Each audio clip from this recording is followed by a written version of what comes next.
कि स्वामी जी ज्ञान तो बहुत है, समझ भी बहुत है, पुरुषार्थ भी अपनी तरह करते हैं, फिर भी कन्फ्यूज़न दूर नहीं होता है और जो पाना चाहते हैं वो अनुभव में नहीं आता है। समय तो पास हो जाता है मगर अनुभव कुछ होता नहीं है। तो फिर मैंने वही कहा, जब डॉक्टर के पास आपके दर्द का इलाज नहीं होता है तो वो सिर्फ प्रैक्टिस करता है और प्रैक्टिस का पैसा लेता है, प्रैक्टिकल का नहीं। They change the medicine all the time and you pay money for practice, not practical and no guarantee. Yes or no? Yes. No.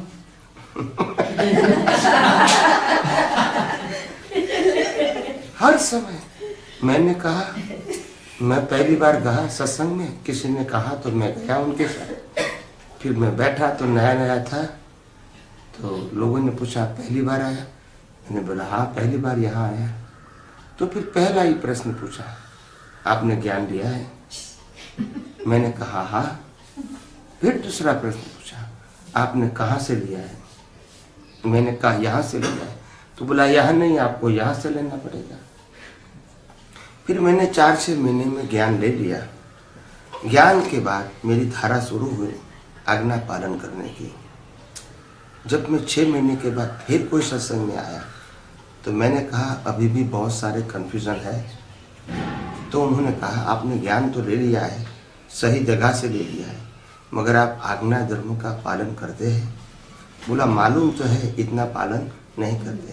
बोला आज्ञा धर्म का पालन करोगे तो सभी प्रश्नों का हल हो जाएगा। तो वो धीरे धीरे पालन करना शुरू करते एज पर हिज एबिलिटी, क्षमता के मुताबिक। फिर 6 महीने के बाद फिर सत्संग में आया। बोला आज्ञा का तो पालन जितना हो सके इतना करता हूँ, फिर भी पजल दूर नहीं होता है। क्या नहीं होता है? बोला कोई बात नहीं, तुम सत्साधन करते हो? बोला वो तो मैं नहीं करता हूँ। अभी सत्साधन शुरू करो, चेंज द मेडिसिन। फिर 6 महीने के बाद सत्साधन करके आया। बोला सत्साधन भी करता हूँ और जितना हो गया इतना आज्ञा धर्म का पालन करता हूँ, फिर भी पजल है। कोई बात नहीं, आप सामायिक करते हो? नहीं करते। सामायिक शुरू कर दो, सब आपको दिख जाए गलती आपकी। कोई बेचारा सामायिक करता है, 6 महीने तक सामायिक कर किया, सब कुछ देखा, सॉल्यूशन नहीं मिला। फिर आया सत्संग में 6 महीने के बाद। बोला ये सब कुछ करता हूँ मैं, सामायिक भी करता हूँ, फिर भी पजल सॉल्व नहीं हुआ। बोला आप प्रतिक्रमण करते हैं? तो नहीं करता हूँ। तो प्रतिक्रमण शुरू कर दो अभी। फिर बेचारा वो प्रतिक्रमण शुरू करता है। They follow as per the medicine, they have no choice. वो पेशेंट है तो पेशेंट के पास तो चॉइस नहीं होती है, डॉक्टर के पास होती है, पेशेंट के पास होती है। They follow. फिर वो बेचारा प्रतिक्रमण भी करता है, फिर भी आया। बोला मैं सामयिक करता हूँ, प्रतिक्रमण करता हूँ, सत्साधन करता हूँ, फिर भी पजल है उनको। तो बोला आप कीर्तन भक्ति करते हैं? कीर्तन भक्ति में संसार विघ्न निवारक सब प्रश्न सोल्व हो जाएंगे। और कीर्तन भक्ति बेचारा शुरू करता है। फिर 6 महीने के बाद आया। बोला अभी भी सॉल्यूशन नहीं हुआ। बोला आरती तो करना ही चाहिए, सिमंदर स्वामी लाइव गॉड, उसकी आरती करो, सब सोल्व हो जाएगा। ऐसे करते करते करते they change the medicine all the time and people are suffering but no solution. Yes or no? That's it. It is to be called a religion. It is to be called a format. इसको क्या कहते हैं?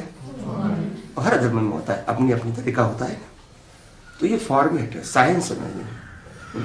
Science beyond format है। क्या है? Science में doership है ही नहीं। साइंस में इंपॉर्टेंट होता है विजन का। किसका होता है? एक्शन की कोई वैल्यू ही नहीं है। क्या नहीं है? एक्शन की वैल्यू। क्योंकि मन वचन काया की अवस्था मात्र कुदरती रचना है। तो फिर ये करो या ये करो, जब कुदरती रचना है, आपका पुरुषार्थ है ही नहीं, तो फिर ये बात करने से मतलब क्या है? आप समझे? तो साइंटिस्ट एक्शन की बात नहीं करेंगे। आप समझे? तो फिर वहाँ एक महात्मा ने प्रश्न कर लिया कि स्वामी जी गलती होती है तो हमको प्रायश्चित तो करना ही पड़ेगा। तो मैंने बोला प्रायश्चित करना वो गलती नहीं, गलत नहीं है, अच्छी बात है। मगर आप प्रायश्चित करोगे तो दो बात स्वीकारनी पड़ेगी कि गलती मैंने किया है और माफी मैं मांगता हूँ। ये दोनों को डूअरशिप आपके पास होनी चाहिए। यस और नो? यस और नो? अगर ये डूअरशिप है तो आपके पास विज्ञान है या व्यवहार ज्ञान है? उसे सॉल्यूशन होगा। अगर मैंने गलती किया है, आप स्वीकार होंगे, देन यू आर डूअर। फिर मेरे को माफी मांगना है, देन यू आर डूअर। आप करता है तो कर सकते हैं, इसमें गलती नहीं है आपकी। आप गलती करने वाले हैं तो माफी मांगने वाले भी आप रहेंगे, मगर दोनों से अज्ञान बढ़ेगा और गलती माफ हो जाएगी। You increase the ignorance. You understand? Science में क्या इंपॉर्टेंट है? साइंस में अज्ञान निकालना भी इंपॉर्टेंट है, और धर्म में पापों से बच के पुण्य के मार्ग में आके जाओ। दोनों का कॉन्सेप्ट क्या है? डिफरेंट है। गलत नहीं है, माफी मांगना वो गलती नहीं है, आप समझे? मगर माफी मांगना, आप देखो माफी मांगने का बेस क्या है? फियर। ये साइंटिस्ट को मालूम हो जाता है। फियर, आप समझते? डर से माफी मांगते हैं, आप समझे? हर चीज में आप साइंस में जाओगे तो मालूम हो जाएगा क्यों करते हैं। डर है, पाप का डर है, भुगतान का डर है, तभी माफी मांगते हैं। इनसे कौन मांगेगा? मैंने लोगों को प्रश्न किया, राम, कृष्ण और महावीर, इनको इतनी सारी दिक्कतें आई कि नहीं? हमारे से कई गुना ज्यादा। यस और नो? तो क्यों आई?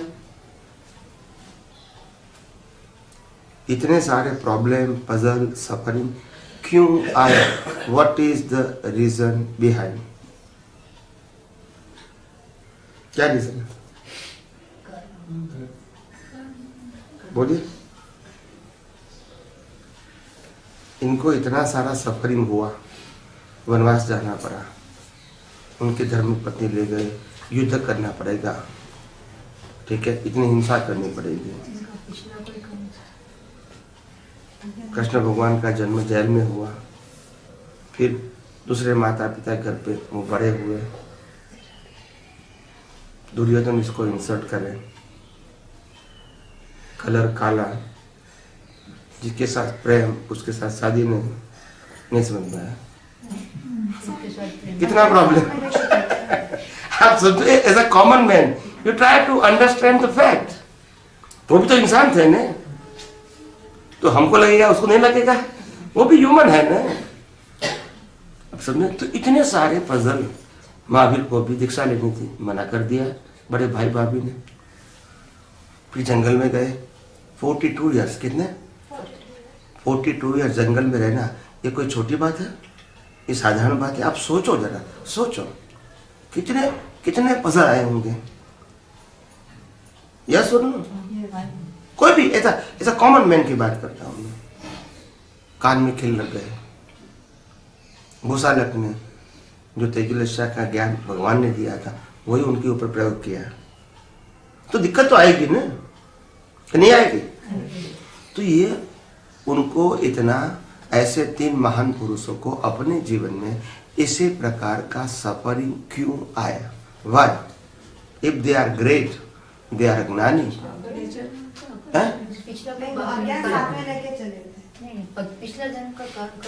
पिछले जन्म का कर्म का ये हम इतना आसानी से बोल जाते हैं कि पिछले अवतार के कर्मों का फल है, मगर हमको ये भी मालूम होना चाहिए पिछले अवतार में भी उसके पास प्रायश्चित का ज्ञान तो होगा ही।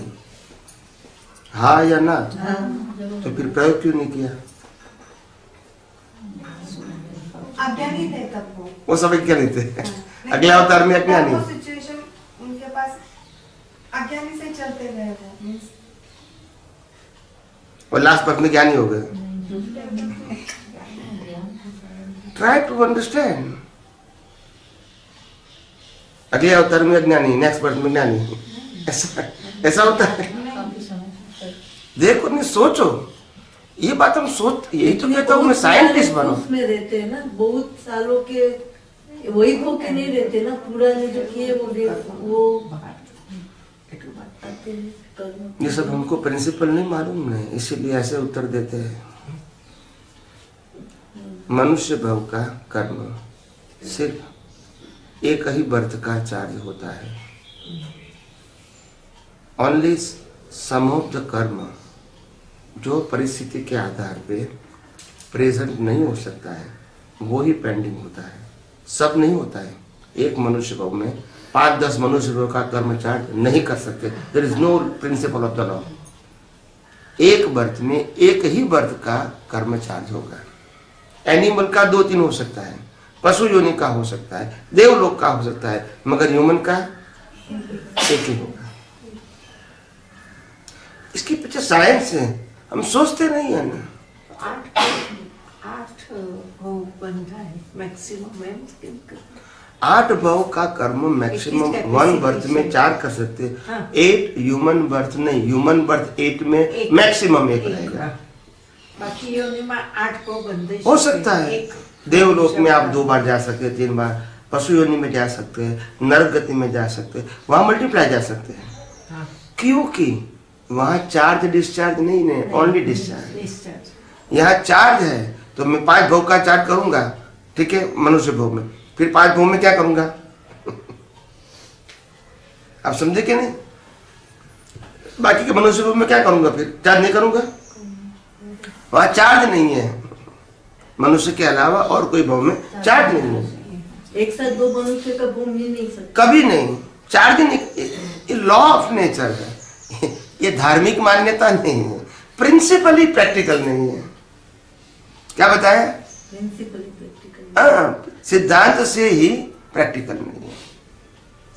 तो एक मनुष्य भव में एक ही मनुष्य बर्थ का चार्ज कर सकते हैं मैक्सिमम, ठीक है। और उसके बाद दूसरे भवों, दूसरे गतियों के कर्म आप 1 से ज्यादा चार्ज कर सकते हो, क्योंकि वह वन वे भुगतान है, वह चार्ज डिस्चार्ज नहीं, ओनली डिस्चार्ज है। चार्ज तो हमने यहाँ क्या, स्टॉक यहाँ का है, यह कंज्यूम होता है। और 8 भव का कर्म चार्ज किया है तो 8वां भव ही मनुष्य का होगा last, then you come back in a human life. और वो कर्म आपको डिस्चार्ज करना है, फिर नया चार्ज करना है। तो ये प्रिंसिपल की बात है, ये श्रद्धा की बात नहीं है, सिद्धांत। तो ये जिस प्रकार से ये कर्म होते हैं, तो इतने सारे कर्म, ऐसे महान पुरुष राम, श्री कृष्ण और श्री महावीर, इन्होंने इतने सारे कर्मों की भुगतान किया। तो क्या पिछले अवतार में उसके पास प्रतिक्रमण या प्रायश्चित का ज्ञान नहीं था? तो फिर क्यों हुआ? तुम मिटा सकते हो, वो नहीं मिटा सकते। यू ट्राई टू अंडरस्टैंड, आप समझने की कोशिश करो।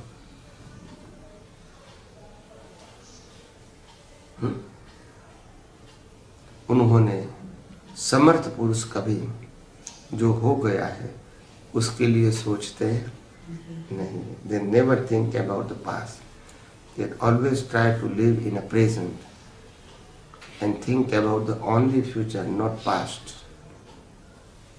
जो होना है, जो हो गया है, हम भुगतान करने के लिए तैयार हैं, मगर उसका इम्पोर्टेंट क्या है? मैं अज्ञान को मिटाऊंगा। फोकस कहाँ है? क्योंकि कर्म किसे बनते हैं? और अज्ञान निकल गया। मैंने पूरे भव में जो भी कर्म चार्ज किए, इसको नहीं मिटाया, मगर मैंने फोकस रखा रॉन्ग बिलीफ ही अज्ञान को मिटाना।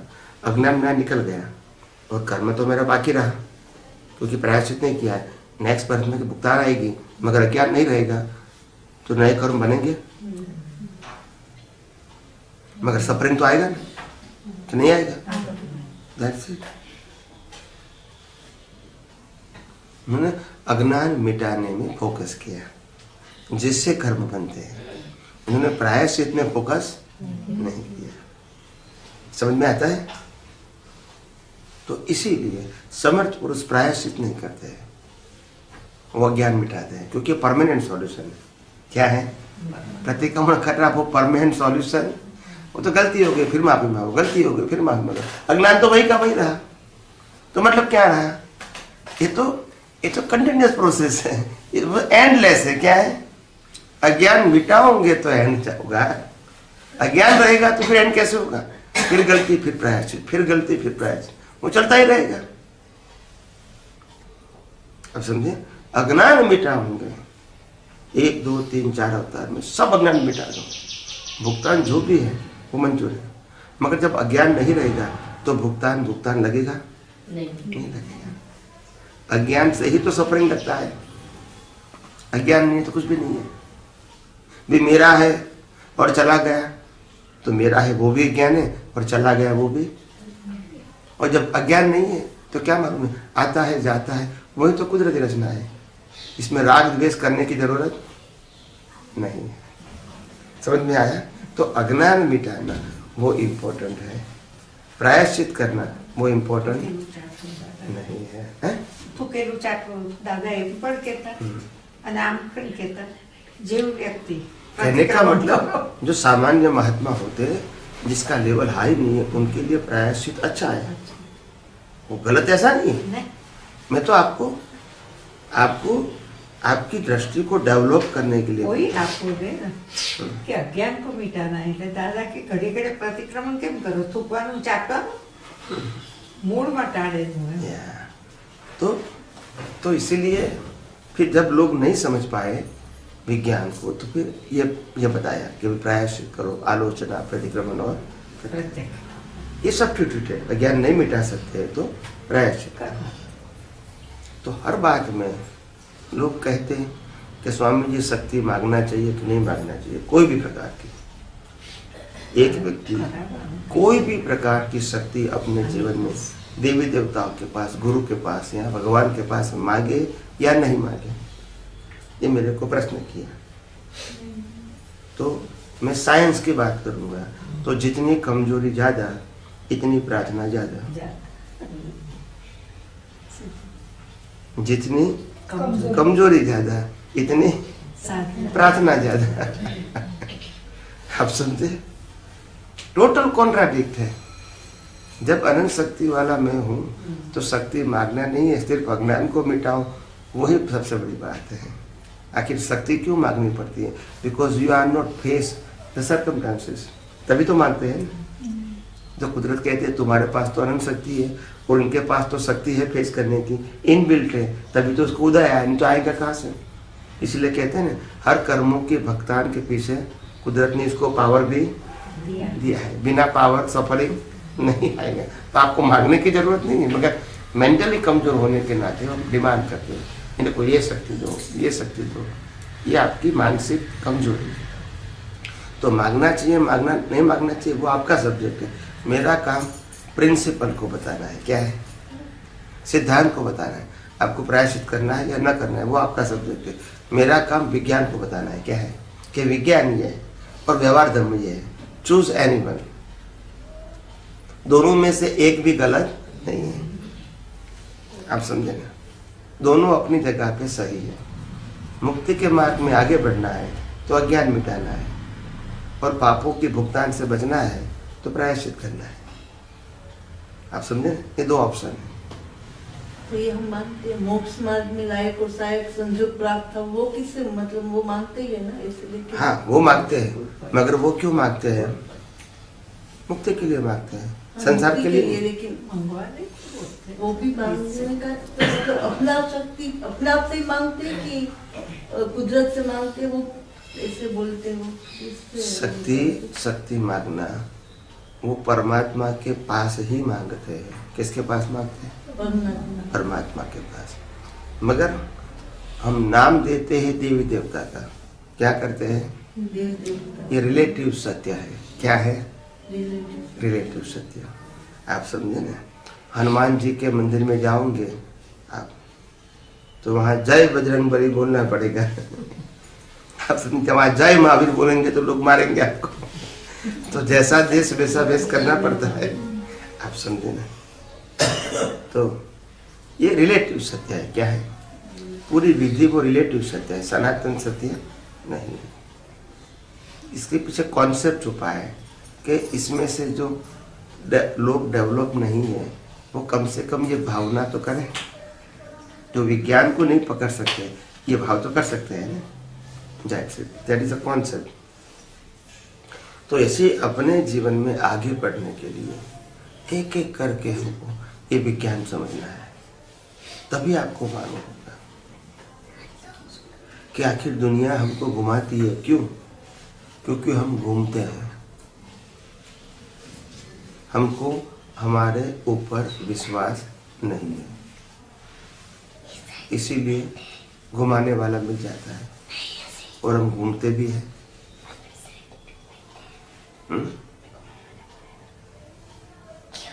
मैंने कई साल पहले एक सेंटेंस बोला था, जो व्यक्ति प्योर है, क्या है, और स्ट्रांग है।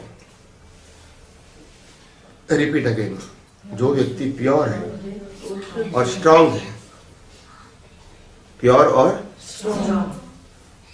वो दुनिया को घुमाता है, और जो व्यक्ति इम्प्योर एंड वीक है इसको दुनिया घुमाती है। दो ही ऑप्शन है, जो घुमाते हैं उसको घूमना है तो हमको अपने आप को कमजोर समझना है, और हम दुनिया को घुमाना है हमने अपने आप को पावरफुल समझना है। बस कमजोर है तो कोई भी घुमाएगा, आप समझे ना। हर बातों के पीछे प्रिंसिपल समझो। तो ये जैसे जैसे मैंने हर बात में डीपली स्टडी किया, एकदम से डिसीजन नहीं लिया मैंने कि मेरे को आध्यात्मिक विज्ञान की बात करना है, सोच समझ के मैंने लिया।